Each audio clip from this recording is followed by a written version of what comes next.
श्री स्वामी समर्थ. नमस्कार मित्रांनो. गुढीपाडव्याचा दिवस हा 3.5 मुहूर्तांपैकी एक अत्यंत शुभ दिवस मानला जातो. त्यामुळे या दिवसाकडे विशेष शुभ आणि पवित्र दिवस म्हणून पाहिलं जातं. या दिवशी कोणतंही शुभ कार्य केलं तर त्याचे फल अनेक पटीनं वाढते असा विश्वास आहे. या दिवशी सोने खरेदी करण्याला विशेष महत्त्व दिलं जातं. अनेक मराठी कुटुंबामध्ये गुढीपाडव्याच्या दिवशी सोनं किंवा चांदी खरेदी करण्याची परंपरा आहे.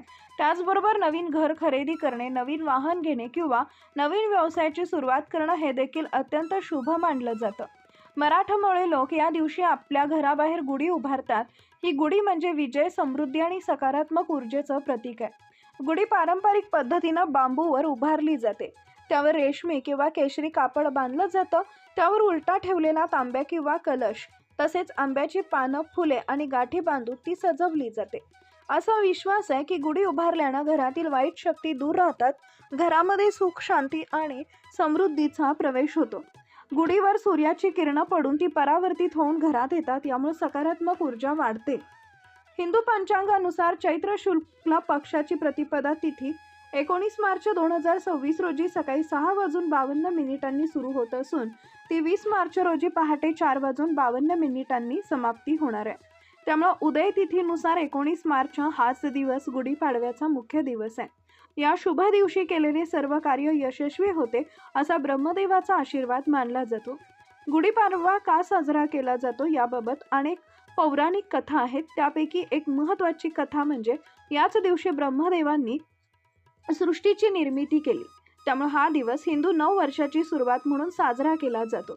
दुसऱ्या कथेनुसार प्रभू श्रीरामांनी रावणाचा पराभव करून अयोध्येत परतले तेव्हा त्यांच्या स्वागतासाठी लोकांनी गुढी उभारली. त्यामुळे हा दिवस विजय आणि आनंदाचा प्रतीक मानला जातो.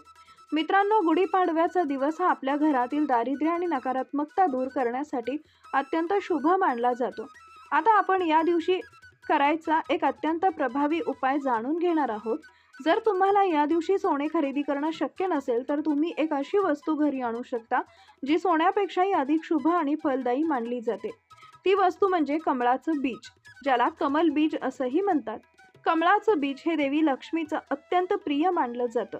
कमळ हे देवी लक्ष्मीचं आसन आहे. त्यामुळे कमळाशी संबंधित कोणतीही वस्तू ही धन, वैभव आणि समृद्धी आकर्षित करते असं मानलं जातं. हा उपाय करण्यासाठी तुम्हाला गुढीपाडव्याच्या आदल्या दिवशी कमळाचं बीज आणून ठेवायचं आहे, कारण गुढीपाडव्याच्या दिवशी ते सहजच मिळेल असं नाही.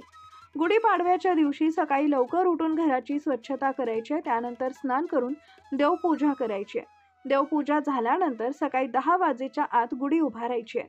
गुढी उभारल्यानंतर तुम्हाला हा उपाय करायचा आहे. देवघरासमोर बसून एक तांब्याचं ताट घ्यायचं आहे. त्यामध्ये कमळाचं बीज ठेवायचं आहे. त्या बीजावर पाणी, दूध किंवा पंचामृतानं अभिषेक करायचा आहे. त्यानंतर एक छोटी प्लेट घ्यायची आहे आणि त्यामध्ये कुंकू आणि पाण्याच्या सहाय्यानं स्वस्तिक काढायचं आहे. त्या स्वस्तिकावर अख्खे तांदूळ म्हणजे अक्षता ठेवायच्या. त्यानंतर एक स्वच्छ कापड घ्यायचं आणि ते त्या प्लेटमध्ये पसरायचं आहे. त्या कापडावर तुम्हाला 3 गोष्टी ठेवायच्या आहेत: कमळाचं बीज, तुळशीची वाळलेली काडी आणि 7 अख्खे मिरे. तुळस ही देवी लक्ष्मीचं स्वरूप मानली जाते आणि भगवान विष्णूंना अत्यंत प्रिय आहे. त्यामुळे तुळशीचा समावेश या उपायात अत्यंत महत्त्वाचा आहे. 7 मिरे हे घरातील नकारात्मक ऊर्जा दूर ठेवण्यासाठी उपयोगी मानले जातात. यानंतर त्या सर्व वस्तूंवर हळद, कुंकू, अक्षता आणि फुलं अर्पण करायचे. त्यानंतर त्या प्लेटला उजव्या हातात धरून 108 वेळा गायत्री मंत्र जप करायचा आहे. गायत्री मंत्रानंतर तुम्ही विष्णू सहस्त्रनाम किंवा कनकधारा स्तोत्र यापैकी कोणतंही एक म्हणू शकता. जर विष्णू सहस्त्रनाम म्हणणं शक्य नसेल तर कनकधारा स्तोत्र देखील तितकंच प्रभावी मानलं जातं. या मंत्र जपामुळे त्या सर्व वस्तू अभिमंत्रित होतात. त्यानंतर या सर्व वस्तू देवी लक्ष्मीच्या समोर देवघरात ठेवायचे. एक महत्त्वाची गोष्ट म्हणजे देवघरातील दिवा दिवसभर अखंड पेटता ठेवायचा आहे. जर काही कारणानं दिवा विझला तर कोणतीही शंका न घेता पुन्हा शांतपणे तो लावायचा आहे. सायंकाळी दिवा लावण्याच्या वेळी पुन्हा त्या वस्तूंना धूप दीप दाखवायचा आहे. यानंतर त्या कापडाची एक पोटली तयार करायची आहे. ही पोटली घराच्या मुख्य दरवाजाच्या आतल्या बाजूला बांधायची आहे. या उपायामुळे घरात धनप्रवाह वाढतो, आर्थिक अडचणी दूर होतात आणि घरात सकारात्मक ऊर्जा टिकून राहते. देवी लक्ष्मीची कृपा घरावर कायम राहते आणि वर्षभर पैशाची कमतरता जाणवत नाही. तुम्ही हा उपाय तुमच्या व्यवसायाच्या ठिकाणी देखील करू शकता. त्यासाठी वेगळी पोटली तयार करून ती दुकानात किंवा ऑफिसमध्ये ठेवू शकता. मित्रांनो, हा उपाय अतिशय सोपा आहे पण अत्यंत प्रभावी आहे. श्रद्धा आणि विश्वासानं केल्यास याचे चांगले परिणाम नक्कीच दिसून येतात. जर तुम्हाला हा उपाय आवडला असेल तर व्हिडिओला लाईक करा, शेअर करा आणि अशाच माहितीपूर्ण व्हिडिओसाठी चॅनलला सबस्क्राईब करा.